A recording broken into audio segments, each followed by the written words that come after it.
Cadena 30, la televisión más abierta que nunca.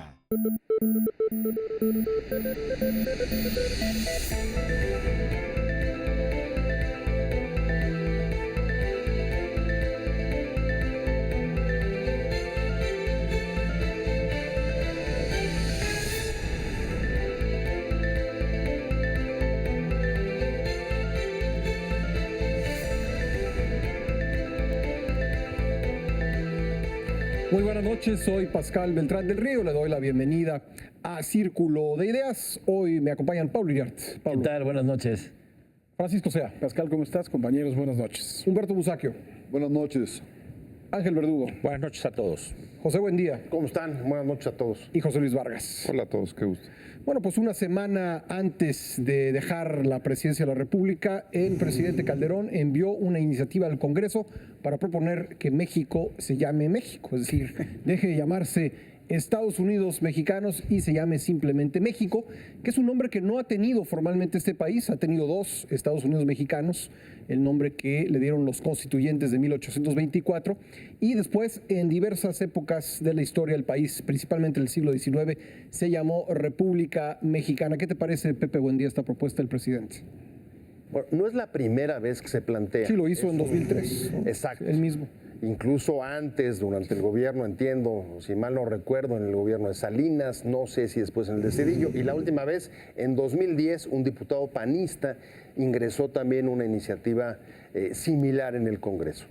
Si se trata, digamos, de aclimatar las leyes a la costumbre, porque en efecto todo el mundo decimos México y no Estados Unidos Mexicanos, pues parece algo que tiene lógica, me parece adecuado, no tengo mayor crítica al respecto, pero no me deja de llamar la atención por qué los últimos días del sexenio el presidente envía una iniciativa de este tipo al Congreso, y lo que me hace pensar es que al menos tengo la impresión de que tuvo mala puntería, porque quizá lo que se necesitaba, más que adecuar, digamos, el nombre que se utiliza en situaciones protocolarias y no en el uso diario, lo que tendría que haberse revisado es justo el federalismo, que es lo que está detrás de cuando se generó este nombre de Estados Unidos Mexicanos, como tú decías hace un momento, en la Constitución de 1824. Uno de los problemas importantes que dejó que ha vivido este país en la última década, desde que se produjo, digamos, la salida del PRI en el 2000 de la presidencia y se modificó el régimen político, ha sido justo el reequilibrio de la federación y los estados. Y ahí se han generado, pues desde falta de equilibrios dentro de los poderes estatales, falta de transparencia, dificultades para conocer, ahí está el caso de las deudas, que son, cada día nos enteramos de una deuda más de estados y municipios graves. El último dato del IMCO es 3% de incremento en el actual sexenio, y entonces me parece que hubiera sido mucho más interesante o menos intrascendente meternos a revisar cuáles son los problemas del federalismo. Como el fiscal, por ejemplo, ¿no? Más que esto, y esto me lleva, en efecto, el fiscal, me lleva a concluir que a veces para nuestros gobernantes, por el manejo simbólico que hay de esta clase de figuras como el nombre, el escudo, la bandera, etcétera, a veces es más importante los símbolos y el manejo de los símbolos que la misma realidad. Pablo, ¿qué te pareció a ti? Bueno, también me tomó por sorpresa, aunque sí, desde luego en el sexenio de Carlos Salinas se intentó ponerle México a los Estados Unidos Mexicanos, no prosperó porque hubo una reacción adversa en la clase política, en la opinión pública, medios de comunicación, no prosperó. También Felipe Calderón, el diputado Calderón, presentó esta propuesta, no pasó. Y ahora tengo entendido que no va a pasar. Bueno, es por algo, ¿no? O sea, sí, a mí en lo personal, si me dijeran México, Estados Unidos, mexicanos, yo diría México, pero hay cuestiones más de fondo. El Parlamento inglés, ahí está el trono del rey, de la reina. Nunca va, para que no se les olvide, ahí está, ¿eh? Cuando hablan, ahí, esta es una monarquía. Y México tiene una gran aversión al centralismo, por lo menos en teoría, de lo que fue un gobierno central en México, y tiene su razón de ser esto de que los estados defiendan que son estados y su autonomía y por tanto que es Estados Unidos mexicanos. Veo por ahí la razón, insisto, a mí me gustaría y preferiría que se llamara México, pero si no ha prosperado en tantas ocasiones es porque hay razones de fondo y mejor dejémosle hasta ahí, que hay otros asuntos más importantes que discutir. Ángel Verdugo. Yo creo que hay dos puntos que vale la pena señalar. Uno de los argumentos o el argumento que da el presidente en esa fobia muy panista del antinorteamericanismo enfermizo que traen desde hace muchísimos años y no procesan eso y que estamos en el siglo XXI. Dice, no tenemos por qué copiar. Y lo dijo explícitamente que el nombre se debía a que estábamos copiando el modelo norteamericano. Sin embargo, cuando aparece el nombre de Estados Unidos mexicanos en 1824, no era por copiar Estados Unidos, era por los problemas que se habían registrado en México de separación. Entonces, se estaba enviando un mensaje muy claro de unidad en México por razones internas del país. Entonces, ese argumento que da, en todo caso, es muy posterior, no en ese momento. Segundo, yo creo que al final de cuentas los nombres de este o aquel país tienen una profunda raigambre histórica, abonando a lo que señalaba Pablo. Yo no imagino ahorita una discusión en la Asamblea Nacional en Francia para cambiarle a République Française y ponerle Francia. Me parecería una discusión banal, tonta, o que en la Asamblea Nacional, que se celebrará en Pekín en marzo del próximo año, se elimine República Popular China y se le ponga simplemente China. Yo creo que esas cosas realmente, yo no sé si el presidente, como dice Pepe, no atinó esta vez. Yo creo que lleva en estos últimos 2 o 3 meses, varias veces que yerra en el blanco. Esa desafinada con el perro negro que ha hecho que demanden los herederos de José Alfredo Jiménez para evitar. Yo creo que el presidente, lo mejor que podría pasarle a él en lo personal y a este país es que a partir de hoy, que nos escuche este domingo por la noche, enmudezca y conserve esa discreción que lo hará parecer incluso inteligente. Humberto Musacchio. Después de la intervención de Estuve a punto Ángel, de levantarme. No. Puede hacerlo, Pablo. De principio a fin. Puede hacerlo. bueno, efectivamente, México se ha llamado oficialmente República Mexicana, Estados Unidos Mexicanos e Imperio Mexicano, 2 veces. 2 veces, y está ahí históricamente. Eso lo defienden los aristócratas. Desde el ustedes, acta, ¿verdad? claro, desde el acta constitucional de 1822, bueno, tenemos ya nombres para dar y tirar, pero todo el mundo le llama México, menos los papeles legales del país. Claro. Bueno, pero me parece que es un asunto secundario, efectivamente, cuando está por terminar un sexenio, y lo que hay que ver es qué nos deja y qué le deja a los que vienen, qué problemas, qué minas, porque creo que el nuevo gobierno va a entrar a un territorio minado. Hay muchos problemas que le pueden estallar al señor Peña Nieto en la cara de estos que hereda el actual gobierno. Yo creo también que el señor Felipe Calderón debería guardar cierta discreción o incluso dar por terminado el sexenio el día de hoy. ¿Estás de acuerdo, Ángel? Perfectamente. Entonces, por favor, votemos. Terminando este programa a las 10 de la noche, podemos cualquiera de nosotros simplemente sustituirle una semana. No sé cómo la veas tú. Está bien. Nos rotamos un día cada uno. Bueno, mira, yo primero me quisiera referir a las cuestiones prácticas que creo que ya se ha comentado. Creo que para todos es más común y más, digamos, de mayor identidad el que se llame México y no Estados Unidos mexicanos. Y por otro lado, pues a nivel internacional también resuelve una serie de problemas que hay en la diplomacia, porque frente a los órganos internacionales es México, no es Estados Unidos mexicano. Entonces creo que esa parte tendría una buena opinión respecto. Ahora, no le veo yo el problema que se ha mencionado aquí respecto al federalismo, es decir, la denominación nada tiene que ver con la práctica federalista. La práctica federalista se define en la Constitución y en las leyes, y sobre todo se define en la política entre gobernadores y un presidente. Creo que a veces hemos tenido esa aspiración de ser más parecidos al pueblo norteamericano, Nada más que ahí sí se ejerce un federalismo de veras, es decir, y veríamos que hay muchas partes en México que el federalismo es muy relativo, con todo y que en otras se ha venido fortaleciendo. Ahora, finalmente, a mí lo que verdaderamente me llama la atención es lo que se ha mencionado, es decir, esta ansia del todavía presidente Felipe Calderón de protagonismo histórico, es decir, tal parece que hay una inseguridad en él mismo que sabe que al último minuto no logró trascender a la historia en este país. Y eso es muy, se ha visto en los últimos días en los aviones casas, despidiéndolo con una nostalgia tremenda, lo cual dices, bueno, está en su derecho.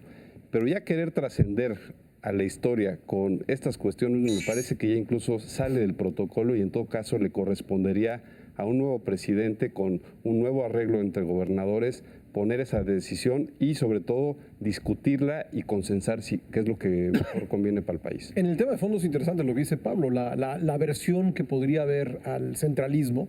Creo que en muchos sentidos hemos sido un país centralista, a pesar de ser legalmente, formalmente un país federal. O se ha debatido el país en esa contradicción, que en los papeles es federal, pero en la práctica es centralista. Claro. Por eso no nos quiten el nombre de Estados Unidos, por lo menos, es lo que dicen es el los agarre, estados. es el clavo ardiendo. Exactamente, Por así decirlo, claro. es como la silla de la reina en el Parlamento inglés.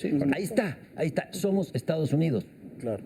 Paco, o sea, aquí hay varias cosas. Yo me acuerdo muy bien que el día siguiente o el lunes siguiente a la elección en donde gana Enrique Peña Nieto, Ángel Verdugo en el programa de radio decía: qué bueno que ya se va a terminar este sexenio porque así ya el presidente de la República no le va a poder hacer daño al país. Yo le dije, te equivocas, menosprecias la capacidad que tiene. Efectivamente. Y estamos en lo mismo.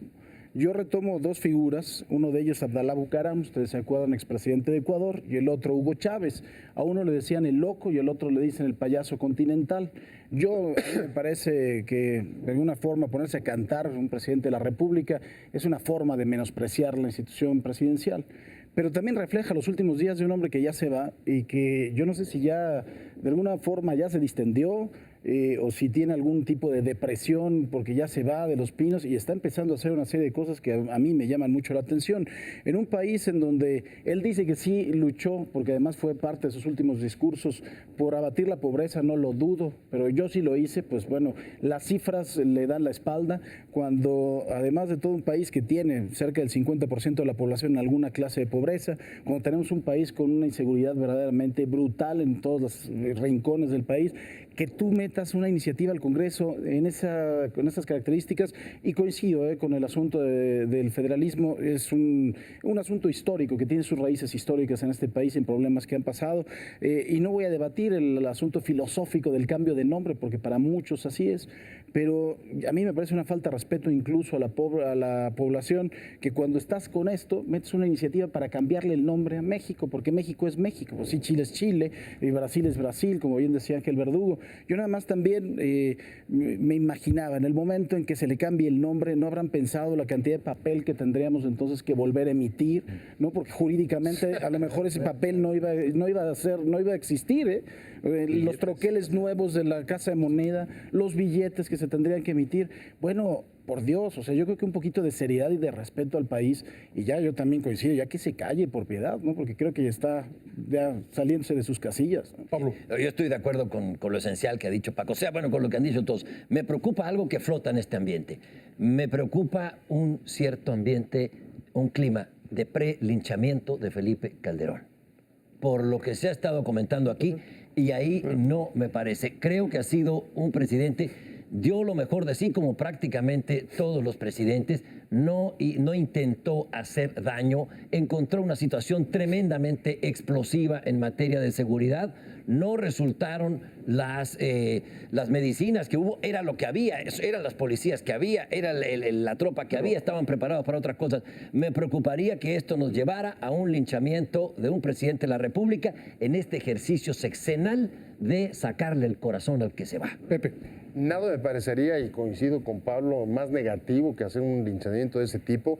Y yo, obviamente, lo aconsejable, lo sano, sería tener un examen lo más objetivo posible, ¿no? De sus aciertos, de sus desaciertos, del resultado de sus políticas, etcétera. El problema, Pablo, es que junto con eso hay una serie de declaraciones que uno no puede obviar. como las que hizo, por ejemplo, esta semana, no solamente con lo de la iniciativa sobre México, sino incluso algunas que, si recojo el espíritu de la mesa, no dejan de tener incluso un cierto tufillo mesiánico, como el de la predestinación de un presidente que al final, sus últimos días, habla de que Dios lo puso en el camino para resolver tal o cual cosa. Y me parece, los ciudadanos? Hasta donde yo Eso recuerdo, decían, ¿no? hasta yo recuerdo, La y voz me del pueblo es la voz de Dios. me parece, fíjate lo paradójico es que eso que se le criticó de mesianismo a López Obrador, que ha sido reiterada observación hacia él, es una conducta en la que a lo mejor más de un político mexicano, incluido el actual presidente, está también sujeto a caer. ¿Qué nos pasa? Pero además, miren, a ver, yo creo, Pablo, que es un falso debate porque sin duda puede haber una evaluación de este sexenio y esa se puede hacer objetivamente, incluso temáticamente, pero yo creo que lo que estamos hablando aquí son de las reglas de protocolo que se están rompiendo y sobre todo las reglas no escritas que durante fines de sexenio y principios, es decir, el cambio de estafeta, siempre se respetaron y que Felipe Calderón no la está respetando. Es decir, esta semana le deja una tarea al presidente electo que a él le encarga a los presidentes municipales para que los cuide después de que él en este sexenio no los cuidó. Es decir, creo que son de las cuestiones que, como aquí se ha dicho, él ya debería de estar en silencio, ¿no? Y respetar que viene un nuevo momento para el país. Tenemos que hacer una pausa, pero vamos a regresar para seguir conversando sobre este tema aquí en Círculo de Ideas. No se vayan.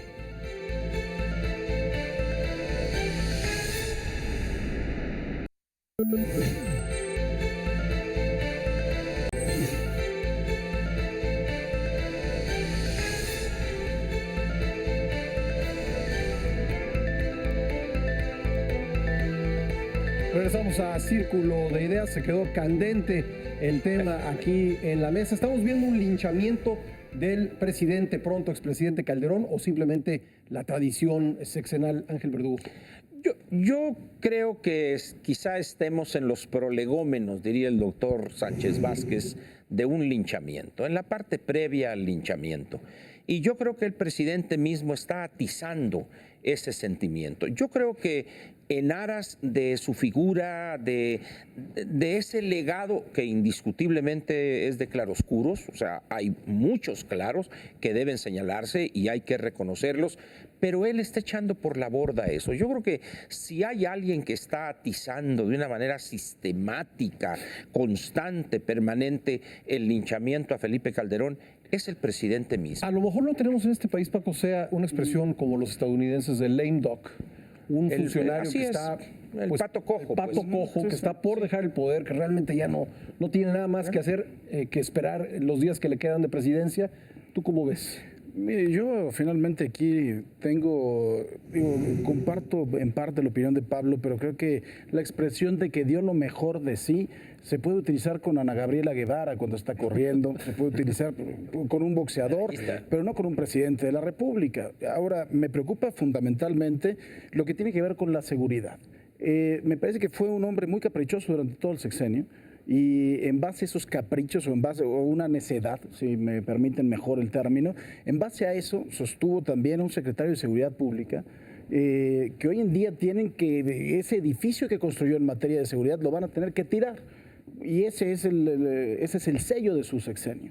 Entonces no me parece que sea simplemente un linchamiento, sino también es una evaluación real de los resultados que dejó el sexenio. Y lo basó en la lucha en contra del crimen organizado. Y hoy en día vimos también cómo esta Secretaría de Seguridad Pública se peleó a tal grado que hicieron un espectáculo lamentable, teniendo que renunciar el subprocurador de la Seido, no me acuerdo cómo se llama ahora. Al final Seido.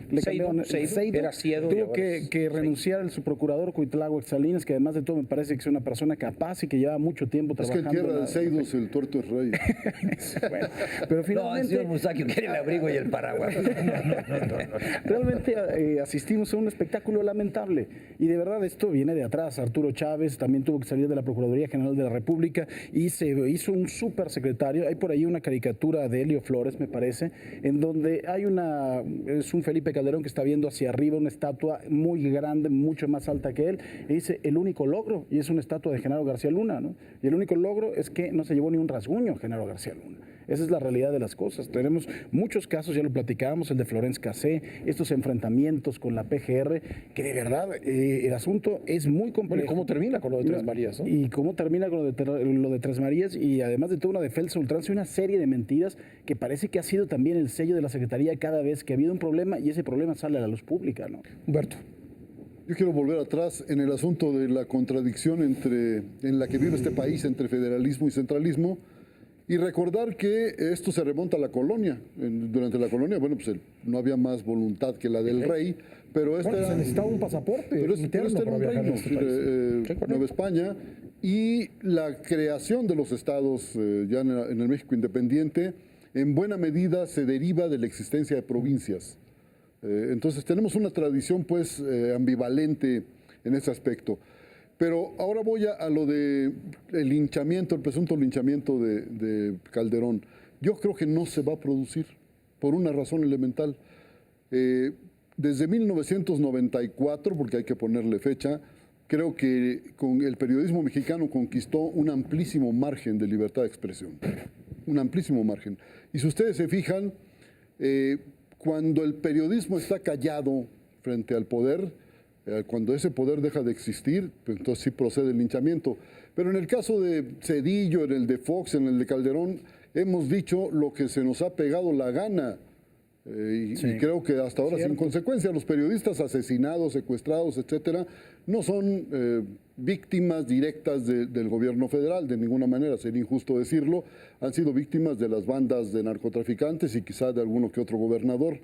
Pero en general me parece que hemos podido ejercer una libertad de expresión amplia, yo no diré absoluta, los absolutos no existen en materia de libertades, y eso pone a salvo a Felipe Calderón. Habrá quien ladre por ahí, los que llegan pues querrán echarle la culpa, pero me parece que está vacunado contra ese linchamiento. Paco puso en la mesa el tema de la demolición legal, en términos legales, de la Secretaría de Seguridad Pública. Sin duda, uno de los principales legados de estos 12 años de panismo. Pablo, ¿tú lo ves como una reacción o un intento de dejar atrás el pasado o simplemente como la nueva estrategia contra la seguridad? No, creo que viene una nueva estrategia, me parece más afortunado, pero no quiero dejar pasar, el paréntesis sobre el tema del linchamiento a Felipe Calderón. Sí creo que estamos en los prolegómenos de un linchamiento muy rudo, inclusive de parte de quienes le quemaron incienso o de quienes simplemente se abstuvieron de criticarlo durante muchos años. Empezando por el partido Acción Nacional, que uno de sus senadores, un mes antes de que se vaya Calderón, lo llama cobarde. A ver, dile cobarde al segundo año. Después le dicen, no me refiero a lo que se ha comentado en esta mesa, esta es una mesa de análisis, pero sí en muchos otros lados que demerita la institución presidencial porque se pone a cantar El perro negro que quiso mucho a Gilberto. Bueno, ya lo había hecho. Felipe Calderón ya había cantado 2, 3 veces antes. ¿Dónde estuvieron para decirle que demeritaba la institución presidencial? Eso es ser cobardes. Eso es cobardía. Eso es cobardía. Estamos ahora, se va a una semana, no lo digo por ustedes, son presidentes. No lo digo por ustedes. Pero cantó como candidato. Pero cantó muchas veces el hijo desobediente. Y además cantaba. Y bueno, a ver, ¿por qué hasta ahora? ¡Qué bárbaro cómo canta! ¿Saben por qué bárbaro? ¿Por qué canta así? Porque se va dentro de una semana. Es que esta la cantó muy mal. Ese es el punto. Bueno, a eso. Ahora, tiene que haber una crítica dura, por supuesto que tiene que haber una crítica dura, para eso hay, como dice Humberto Musacchio, una prensa que ejerce su libertad y desde luego tiene que ser una crítica puntual. ¿Para qué? Para no repetir errores, pero con el afán del ritual, de quitarle el corazón al que se va para ofrendárselo al Huitzilopochtli, al Toatani que viene. Eso me parece muy desafortunado y me parece cobarde. José Luis. A ver, yo creo que el país ya no se puede dar el lujo de detenerse a linchar a Felipe Calderón, porque creo que lo que hay que hacer en este país son muchas cosas. Creo que sin duda hay aciertos en este gobierno, no se puede decir que todo fue negro, pero creo que en el tema más sensible para la sociedad mexicana, sí hay un linchamiento, sí se amerita un linchamiento, y ese linchamiento no es que lo hagamos aquí o que se haga en las próximas semanas, ese linchamiento ya se hizo en las urnas, el pasado 2 de julio. Es decir, creo que si por algo se le quita y fue ese castigo electoral a Felipe Calderón, ¿no? en tercer lugar, fue precisamente porque hay 80,000 muertos en este país, más que en una guerra civil, que si hubiera habido una guerra civil en este sexenio.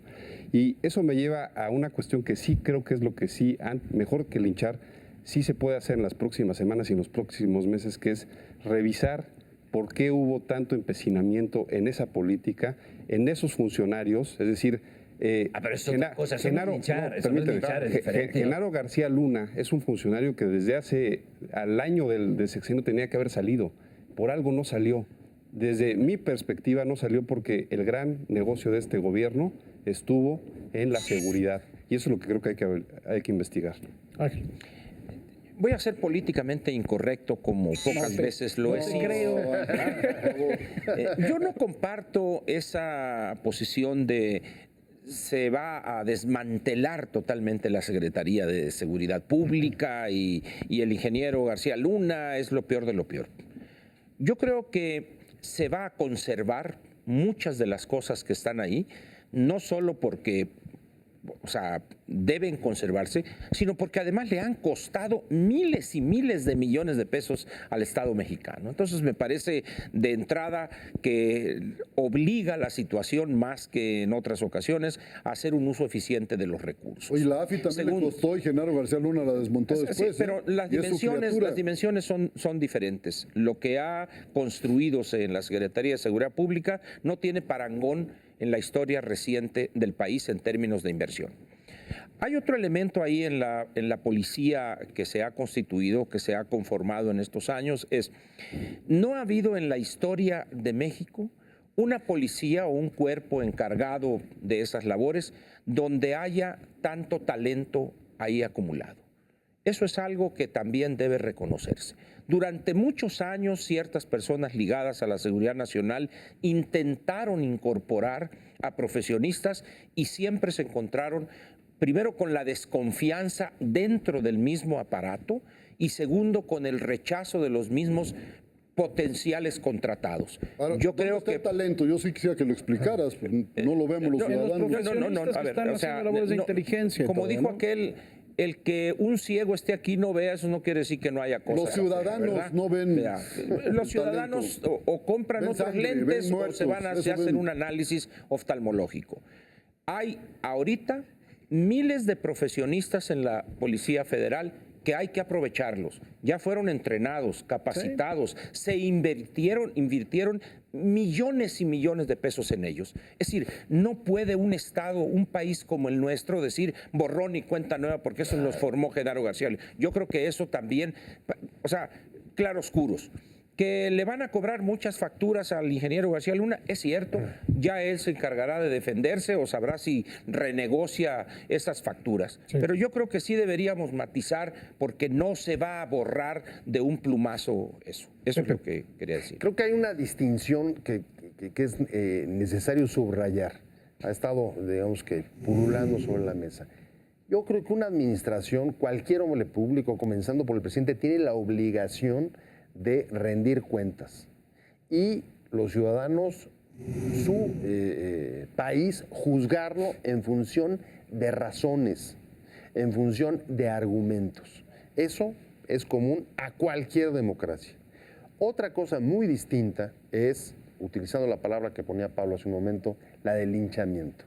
El, digamos, derribar o quemar a una figura pública como el Tlatuani, que una vez que sale del poder hay que... Pero no ha sido casi siempre así. Digo, con el apunte que hacía... El problema es que si es sin argumentos, si es sin razones, si es simplemente porque muerto el rey, vive el rey, me parece que lo que estamos viendo detrás de eso es la persistencia de reflejos autoritarios en nuestro sistema político, que van no solamente de las, digamos, lo apuntaba hace un momento, las actitudes mesiánicas como las que se pueden leer en las declaraciones que ha hecho esta semana, sino los reflejos de quien los propios ciudadanos o la opinión pública, como decía Humberto, que quiera, pues justo eso, defenestrarlo sin razones. Esa me parecería que lo que estaría revelando son actitudes autoritarias. ¿80,000 muertos no son razones?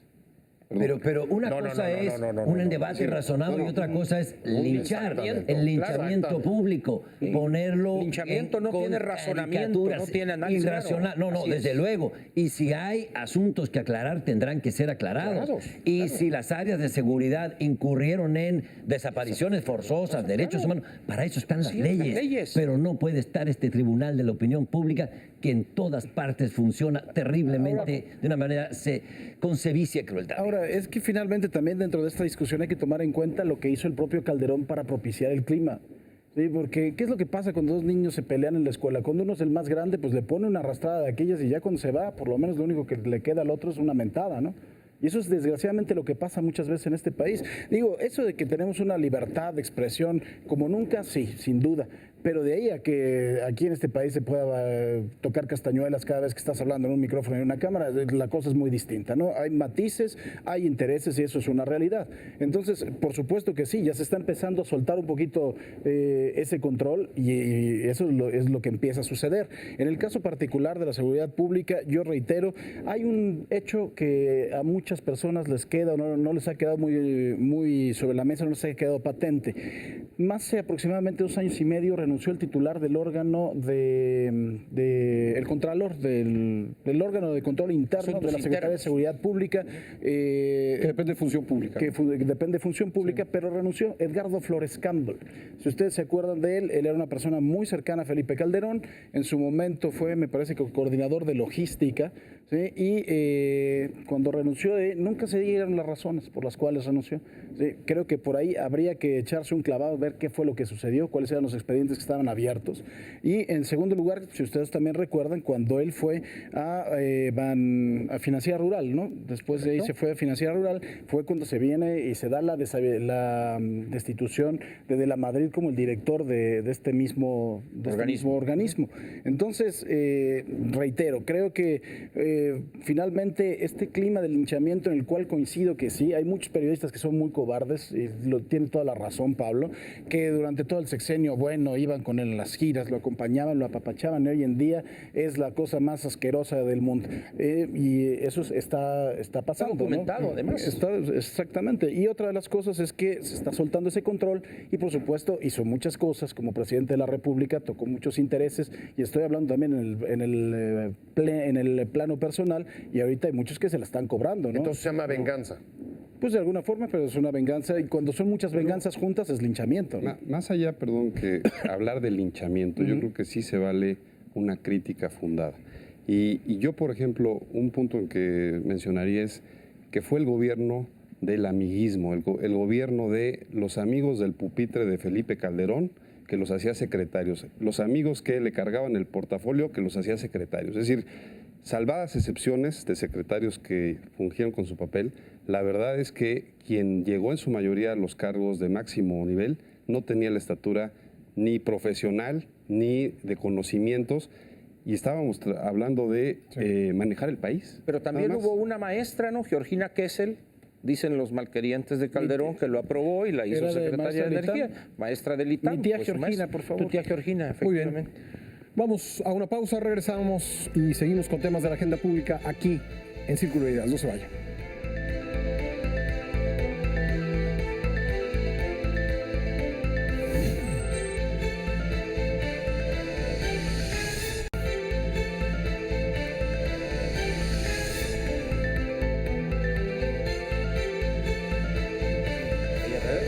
Regresamos a Círculo de Ideas y el próximo sábado, 1 de diciembre, comienza el sexenio de Enrique Peña Nieto, y en el Congreso de la Unión ya hay un acuerdo para llevar a cabo la ceremonia de toma de posesión. Ángel Verdugo, ¿qué te pareció el acuerdo? Hay una vieja expresión que se utilizaba hace algunos años, tanto en el ámbito internacional, más en el ámbito internacional que en el interno, que decía que ese acuerdo no valía ni siquiera el papel en el cual estaba firmado. Yo creo que Hay dos partidos que no lo firmaron, ¿no? PT y Movimiento evidentemente, ¿no? Ciudadano. Ahora, vamos a suponer que lo hubieran firmado los 7. En el momento en que estén ahí en la curul y estén poniéndole la banda al licenciado Enrique Peña Nieto, con firma, con acuerdo, con convenio, lo que sea, pueden desatarse los gritos, las ofensas o intentar hacer algún acto de exhibicionismo de quienes ya sabemos. Y y perdón que te interrumpa, Ángel, pero ya lo dijo Barbosa, el coordinador de los senadores del PRD, dice que sacar una manta o sacar una cartulina no lo considera como un acto ni de violencia ni de insulto, ¿eh? Ya lo dijo claramente. Yo lo que veo aquí es lo que subyace en esto. Yo no concibo a un parlamento, para utilizar una palabra así sonora, es que en las condiciones del país, con las necesidades imperiosas, urgentes para actualizar su marco jurídico por lo caduco que es en muchas de sus áreas, las últimas 2 semanas o semana y media y esta semana que viene se hayan llevado discutiendo cómo se van a comportar el 1 de diciembre. O sea, es pueril esto. Me imagino yo a una guardería donde están los niños ahí en maternal peleándose por el juguete. Es una vergüenza que tengamos 628 legisladores de esa estatura política. Evidentemente no todos lo son, ¿verdad? Pero dijéramos, como cuerpo colegiado, es increíble. Eso es lo que me parece realmente ofensivo, dadas las condiciones del país. Ahora, esto, Pablo, ya tuvo consecuencias. El discurso que pudimos haber pensado originalmente se iba a pronunciar en San Lázaro, se va a pronunciar en Palacio Nacional. Hay quien lo atribuye a este acuerdo negociado en el Congreso. ¿Tú cómo lo ves? Bueno, es posible que el presidente electo Peña Nieto quiera que su discurso llegue a la población y que no sean los gritos y los sombrerazos los que predominen cuando tiene un mensaje inaugural de su sexenio. Creo que sí va a haber conflicto en San Lázaro el día 1 de diciembre, porque por un hecho fundamental que no hemos tocado.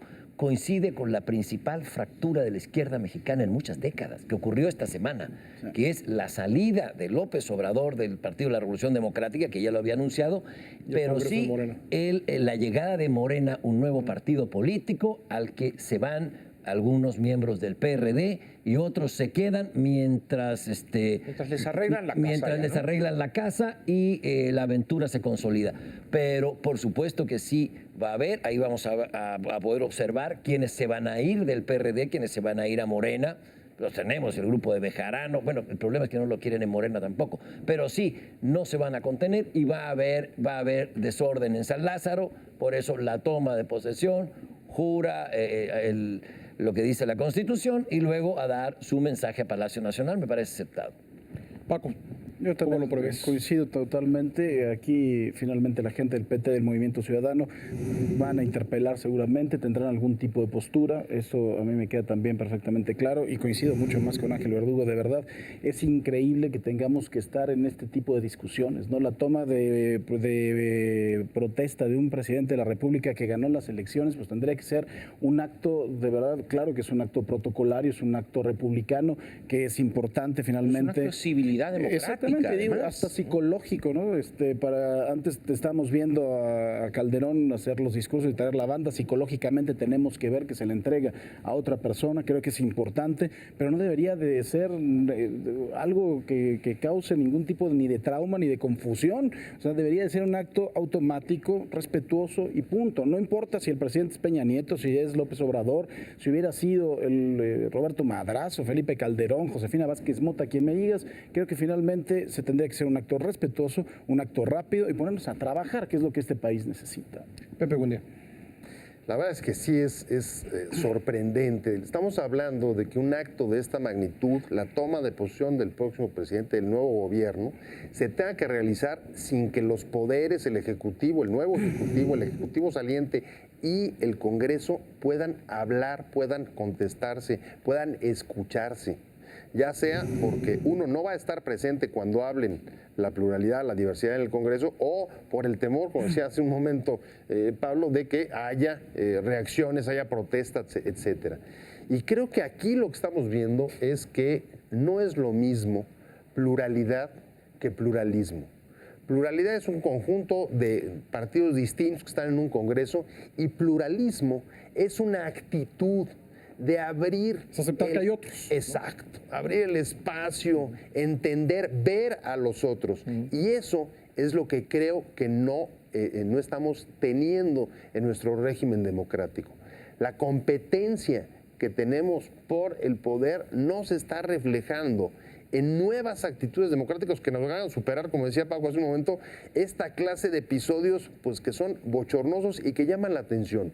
Déjame poner un argumento final. Llama la atención como al país lo ha recorrido el temor de que el regreso del PRI signifique una vuelta al viejo régimen autoritario. Pero no vemos que en prácticas como estas, que el Congreso y el Ejecutivo no puedan tener un acto republicano de diálogo, lo que se asoman son actitudes también autoritarias, profundamente autoritarias. ¿Cómo es posible que los poderes no hablen, no dialoguen? ¿Cómo puede darse la democracia sin debate? Realmente cuesta trabajo considerarlo. José Luis, esto pronostica por lo menos otro trienio de enfrentamiento entre la presidencia de la República y el poder legislativo que no lleva prácticamente a nada. Yo creo que no, y yo creo que más bien lo que pasa es que se sigue presenciando lo que se ha presenciado desde los 80s, es decir, han cambiado la clase política, pero finalmente ese es el nivel de legisladores que tenemos, es decir, legisladores que consideran que hacer oposición es oponerse físicamente a que entre y pueda haber un cambio de toma de mando. Y yo ahí lo que diría, Pascal, es, mira, creo que en este país es paradójico lo que constantemente vemos, que son acuerdos políticos nacionales para respetar la ley, para respetar la voluntad de los ciudadanos de la transformación de poder, de cambio cada vez que hay elecciones gobierno. tiene que haber un Es decir, acuerdo de estos, ¿no? Y eso me lleva a decir, bueno, no tenemos certeza de que, es decir, le estamos apostando a que los loquitos no se comporten como loquitos. Y eso está... Es una apuesta perdida. Es una apuesta difícil. Y entonces, para eso incluso se ha tenido que cambiar la Constitución Política, el artículo 87, se ha tenido que modificar para decir, bueno, si no se puede hacer como dice la Constitución, que sea ante la Corte, busquemos distintas fórmulas, las cuales no las podemos descartar todavía. Es decir, a lo mejor no dejan entrar al Congreso y bueno, existe la posibilidad que sea en la trastienda con con las dos mesas directivas de la Cámara, de las cámaras presentes, o inclusive ante la Suprema Corte de Justicia. Humberto, pero después de lo vivido en 2006, creo que cualquier cosa es ganancia, ¿no? Y yo creo que hay una gran diferencia también entre aquella elección de 2006 con una mínima diferencia en votos, la oficial, no quiero decir que es la real, con lo que ocurre ahora hay una diferencia de 3 millones de votos. Bueno, creo que hay una gran diferencia y me parece también que los protestantes, se dice, a los que protestan. Sí, claro, es correcto, los protestantes. Tendrán que pensarlo más de una vez porque se les puede revertir el hecho. Me parece que tienen que actuar responsablemente. Pero también la irresponsabilidad no es producto de la mala educación de las personas o de la maldad intrínseca de nadie. Me parece que desde 1988 el viejo régimen entró en un proceso acelerado de deterioro y si hay que ponerle fecha de defunción hemos dicho que es el 2000 y no hemos sido capaces de construir una institucionalidad nueva, una legalidad aceptada por todos. Este es el hecho, independientemente de quién tenga la culpa y las diferentes opiniones que hay. Este es el hecho y por eso se producen estas cosas. Es muy generoso. Como o sea, que diría- dice pensarlo 2 veces, con que lo pensaran una ya. Ya es una ilusión. Pero como diría Calzón en Los Agachados, apruebo la emoción Clásico. de Humberto. Regresando un poco a este cambio del nombre del país, hay una reforma que envió Calderón al Congreso y sí fue aprobada, cambiar el orden de los colores de la banda presidencial. Creo que una de las primeras iniciativas del presidente entrante es regresar a cómo estaban los colores de la banda presidencial. Para que el verde vaya Lo que arriba. pasa Sí. es que hoy... Es que el orden es de izquierda a derecha. Así el es. blanco rojo. Entonces, él mandó esa iniciativa, entonces tengo noticias, espero que ya no le muevan por ese tipo de cosas. Ahora, lo que decía Pepe también es muy importante. Necesitamos de verdad un diálogo mucho mayor entre la clase política de este país, entre los 3 poderes. Yo creo que todo el mundo recordamos con mucho gusto, independientemente independientemente del resultado, los debates que se daban en el seno de la Cámara de los Diputados en España entre Mariano Rajoy y José Luis Rodríguez Zapatero, uno presidente de la República y el otro diputado por el Partido Popular y jefe de la fracción. Y aquí de verdad se veía un intercambio de ideas inteligente, ¿no? Se iba al fondo de las cosas, y creo que eso también nos falta muchísimo en este país, ¿no? Ver el talante, la postura de cada uno de nuestros propios legisladores, del presidente. ¿Tú crees que el señor Aureoles y el señor Villarreal no son capaces de dar un debate de ese tamaño? Yo creo que sí, yo creo que hay mucha gente a la izquierda que tiene la altura, por supuesto, para dar un debate. Hay otros que no, hay otros que son verdaderamente lamentables. Y hasta gente de derecha hay que puede servirse. Bueno, incluso lo están Y reclamando. de ¿no? centro también. Incluso lo está reclamando. Barbosa reclama que el presidente no vaya a escuchar, el presidente electo no vaya a escuchar el posicionamiento de los partidos. ¿Dónde se entiende eso? Hay versiones de que Peña Nieto tendría que ir a Palacio Nacional porque es parte del acuerdo. Pero si sale Barbosa a decir que Peña Nieto está desdeñando al Congreso por no hablar ahí yo veo una contradicción. Es Pablo. que es como aquel, se lo achacan a un español, pero puede ser a cualquiera que sea suficientemente necio, es decir, si me muero en Bilbao, que me sepulten en México, y si muero en México, que me sepulten en Bilbao. Oiga, ¿por qué? Nomás por fregar. Es lo mismo, es decir, si se les da gusto a unos, se enojan los otros, y si se le da gusto a los otros, se enojan los unos.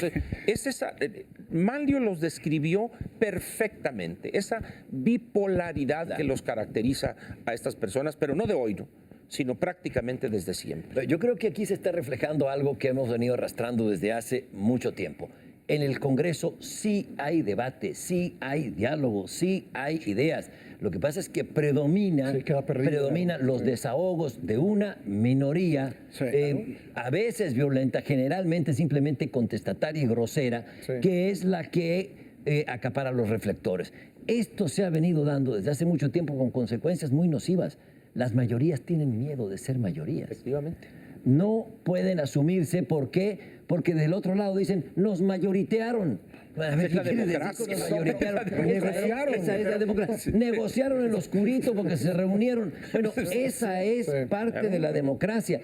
Y le hemos tenido miedo. ¿Por qué? A la extorsión, al chantaje de una minoría que ha hecho de eso su especialidad para hacer abortar acuerdos de las mayorías. Pero yo no creo que sea tanto un problema de mayorías, creo que es un problema sobre todo de que la competencia y la pluralidad, que es la gran conquista que hemos logrado para dejar el régimen anterior, no se ha reflejado en cambios también de actitudes, en las formas de relación entre la propia pluralidad, entre la institucionalidad. ¿Y sabes qué es curioso? En lo personal, fuera del recinto se llevan muy bien. Claro. No, pero además entre ellos se llevan son muy bien. amigos, sin duda. Son amigos. No hay duda. Pero hay todavía ciertos resortes absolutamente de comportamiento autoritario, como es excluir, como es no abrir espacio para escuchar al otro. Me parece muy bien y todos nos llenamos la boca hablando de la pluralidad y la diversidad, pero a la hora de sentarse y escuchar las razones del otro, entonces hay miles de pegas para decir, no quiero escuchar, Pero no es lo que quiero hace oír. que esta Dices, partidocracia persista, este tipo de enfrentamientos. No, creo que es justamente lo que la está debilitando, creo que es lo que la empobrece. El no reconocer. Ante los ciudadanos, pero finalmente, Pero finalmente Sin duda. dentro de ellos, bueno, vemos lo que acaba de hacer el Senado de la República con este apoyo de 275 mil pesos. Yo no creo que los 128 no posean ya un vehículo y una computadora y que requieran 275 mil pesos, autoasignarse 275 mil pesos y que luego salgan algunas voces a pretender justificar como la persona que de entrevistaste. consensos, camarada. Perfecto. Sí, es de unanimidades. En eso sí hubo unanimidad. Pero otra de las cosas que también es importante es que los medios de comunicación tenemos mucha culpa de ese comportamiento de algunos personajes, de algunos de estos mandriles, porque les damos el espacio, los ponemos en la pantalla, se hacen promoción y después así encuentran el camino para volverlo a hacer. Yo creo que de verdad, no por sus propuestas, conocemos a muchos de los que han tomado las tribunas.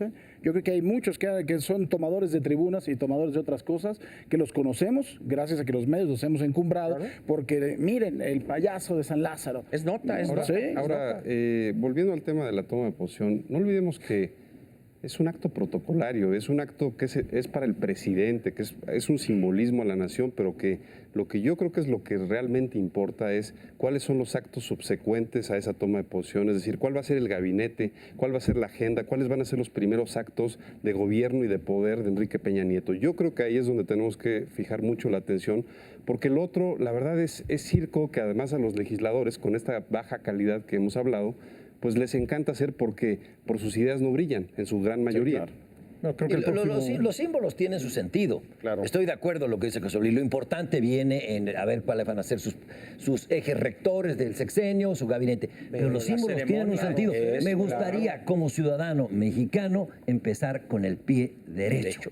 Que todos planteen sus posiciones, que haya debate y el presidente de la República que sea de todos y no que haya una minoría que se excluya a gritos y sombrerazos, haciendo de eso una feria de pueblo. Pero eso se lo hubieran planteado desde el proceso electoral en lugar de meter a Monex y todas las triquiñuelas. Todas las triquiñuelas que están documentadas. Humberto. Están documentadas. Por favor, Perdón. Humberto. ¿Decir otra vez de los lentes? No, Por favor. Ponte lentes buenos, hombre.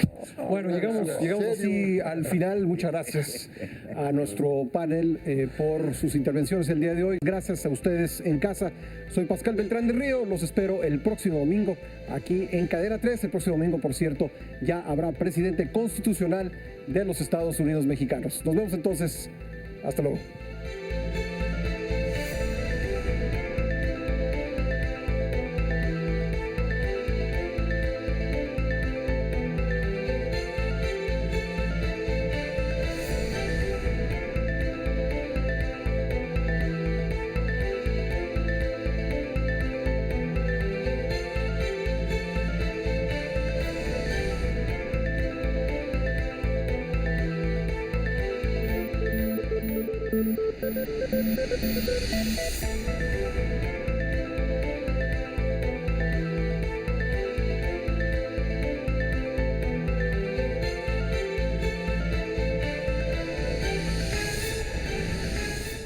Entérate de los últimos acontecimientos de México y el mundo en Cadena 3 Noticias. Síguenos en Facebook como Cadena 3, en Twitter como @Cadena 3-MX y suscríbete a nuestro canal de YouTube Cadena 3 Noticias e infórmate de los videos que a ti te interesan. ¿Quieres ver más? Te recomendamos estos videos.